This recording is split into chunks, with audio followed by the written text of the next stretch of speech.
Всім хай, Старфілди, з вами як завжди я Старфілд. І сьогодні я вам розповім про цілих 50 хоррор ігор. Ставте вподобайки, підписуйтесь на канал, ну а я не буду вас затримувати, бо це відео і так дуже велике. Тому всім приємного перегляду. FNAF. Думаю, тут нема що пояснювати, тому що майже кожен знає цю франшизу, але все одно поясню. В іграх з Всесвіту Фредді ви граєте в різних піцеріях. В перших 6 іграх ви просто сидите в офісі і іноді ходите, а в інших іграх по Фредді ви вже рухаєтеся по піцерії, вирішує завдання, головоломки тощо. Бенді. Це серія ігор, де ви виживаєте в анімаційній студії, де колись робили мультфільми. Як і з FNAF, про Бенді знає теж дуже багато людей. Poppy Playtime. Це гра, де ви прийшли на фабрику іграшок, де всі іграшки живі.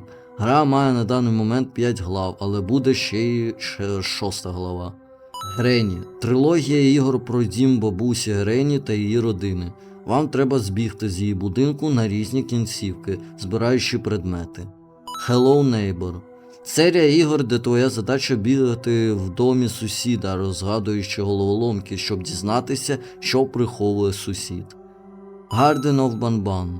Гра, в якій ти батько, який прийшов в дитсадочок, щоб знайти свою пропавшу дитину. В грі багато головоломок, а також є різні монстри.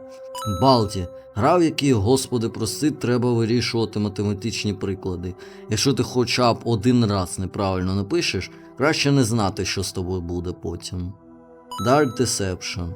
Гра, в якій тобі треба тікати від різних монстрів по лабіринтам, попутно збираючи кристали, щоб відкрити вихід. Чучу Чарльз. Гра, в якій ви граєте за мисливця на монстрів, якого відправили на загадковий острів, на якому мешкають сам Чучу Чарльз. Потужний факт, в грі Garden of Banban був Чучу Чарльз. Amanda's Adventure. Це гра, в якій моторошна історія ховається всередині звичайного старого дитячого мультику з відеокасети. My Friendly Neighborhood. Гра про, на перший погляд, милих ляльок з старої закинутої телевізійної студії. Ваша ціль за ремонтника перевірити це місце. Tattletale. Гра про дивну іграшку, яку тобі подарили на Різдво. На початку все весело, але потім... The Baby in Yellow. Гра, в якій ти в ролі няньки доглядаєш за цим, на перший погляд, милим дитям, а яке насправді справжній демон. Escape the Backrooms. Гра, в якій ваша задача проходити різні рівні бекрумсу, вирішуючи головоломки. Одному ця гра страшна, але з друзями це вже ультра-мега смішно. Фазмофобія. Гра, в якій ваша задача приїхати в якусь локацію і дослідити, який саме дух знаходиться там.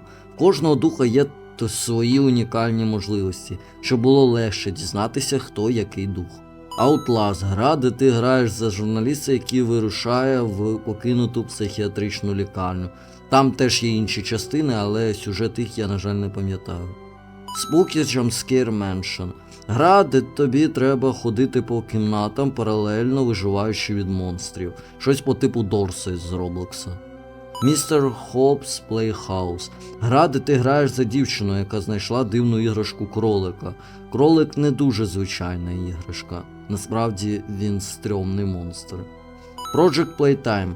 Гра по грі Poppy Playtime. В цій грі ти граєш або за гравців, або за іграшок. Задача іграшок знищити гравців, а задача гравців втікти.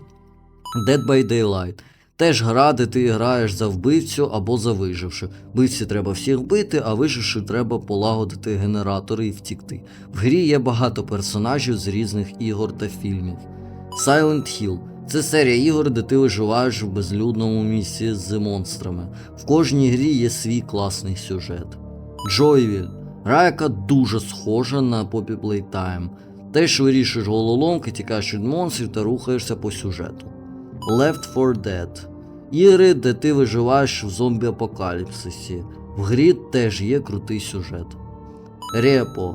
Гра, де ти крадеш дорогі предмети в різних місцях з монстрами. Гра смішна, якщо грати в неї з друзями.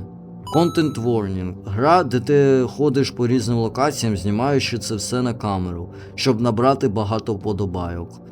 Ну і теж, гра одному може і буде страшна, але у двох або у трьох, у чотирьох вона буде вже весела.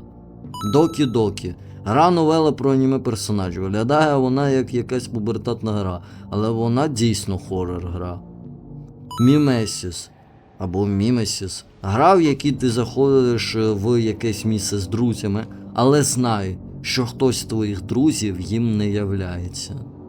Little Company. Гра, де ти з друзями висаджуєшся на покинутій планеті, щоб збирати предмети, але на планеті ви не одні. Індіго Парк. Гра, де ти досліджуєш занедбаний парк, де головним помічником стає милий на перший погляд маскот, але не дай йому себе обманути. Resident Evil. Ряд ігор про вірус, який на початку ігор був в одній локації, а потім став бути усюди.